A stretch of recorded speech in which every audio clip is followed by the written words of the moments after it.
In the spring of 1955, the peaceful town of Emerald Bay awoke to an unsettling discovery that would ripple through its streets for decades to come.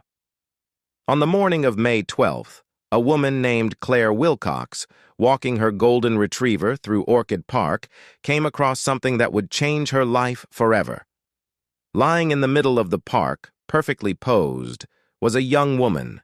Her skin seemed to glow in the soft dawn light, almost too pale, with a strange, unnatural stillness that chilled Claire to her core.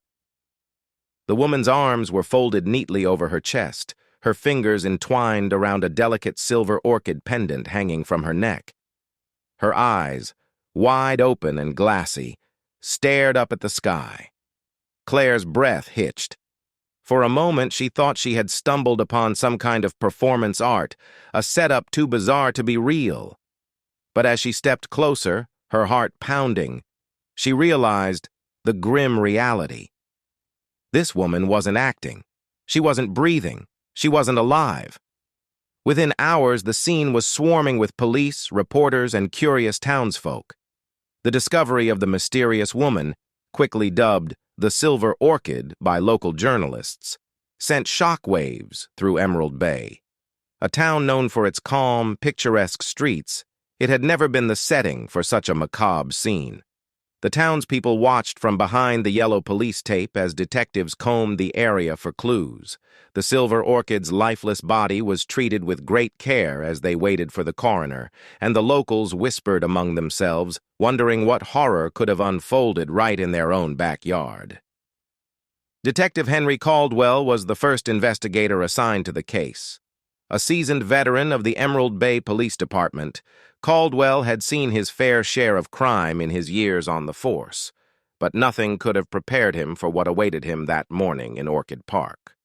Caldwell stood over the body, his eyes scanning every detail of the scene, the unusual calm of the woman's features unnerving him more than he wanted to admit. "Whoever did this," he muttered to his partner, Officer Rachel Myers, "they're sending a message. This is too deliberate, too planned." The examination began, and as the medical examiner worked, the mystery only deepened. There were no signs of a struggle, no bruises, and no apparent cause for what had happened to her.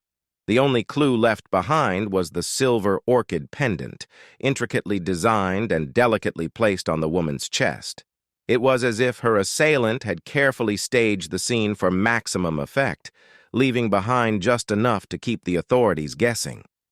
Days turned into weeks, and the town was gripped by fear.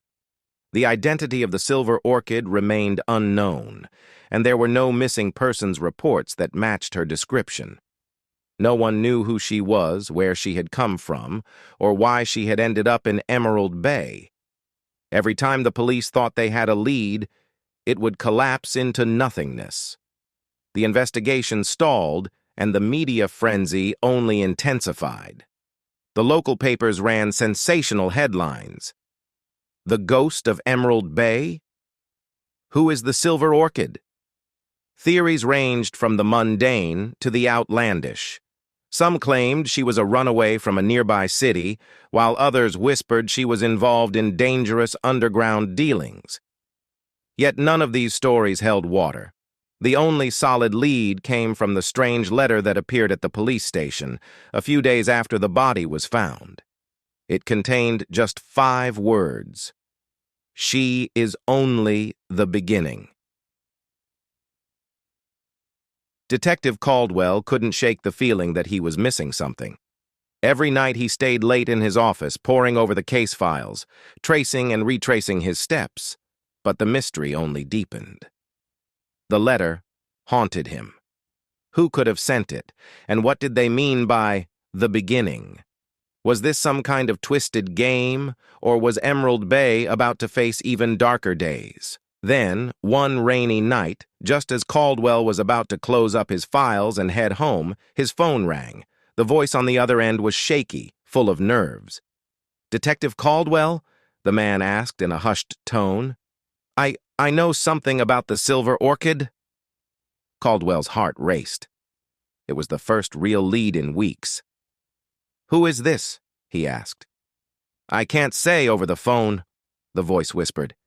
"Meet me at the old fishing pier, midnight, and come alone." Caldwell hesitated.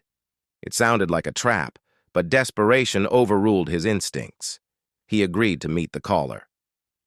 When midnight came, Caldwell arrived at the old pier. The wind howled, and the sea thrashed against the wooden supports. The air felt thick with tension, but no one was there. After waiting nearly an hour, Caldwell began to think he'd been played, until a figure emerged from the shadows. A man in a trench coat approached him, looking over his shoulder as though he feared he was being watched.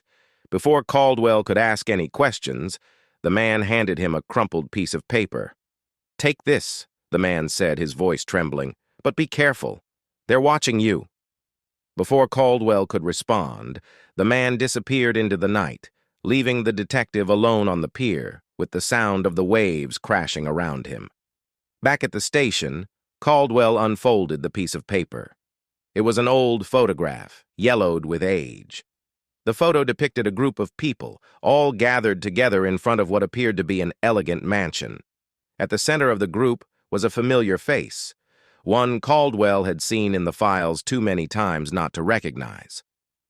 It was the Silver Orchid, but younger, smiling in the photo with a group of men and women who appeared well-dressed, almost aristocratic.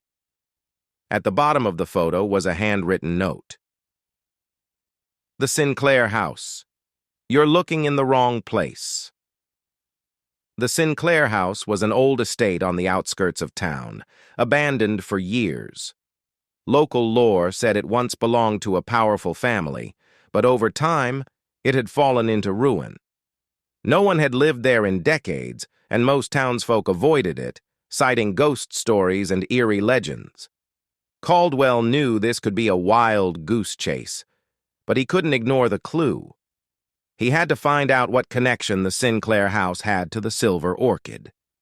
And why had someone gone to such lengths to give him this photo?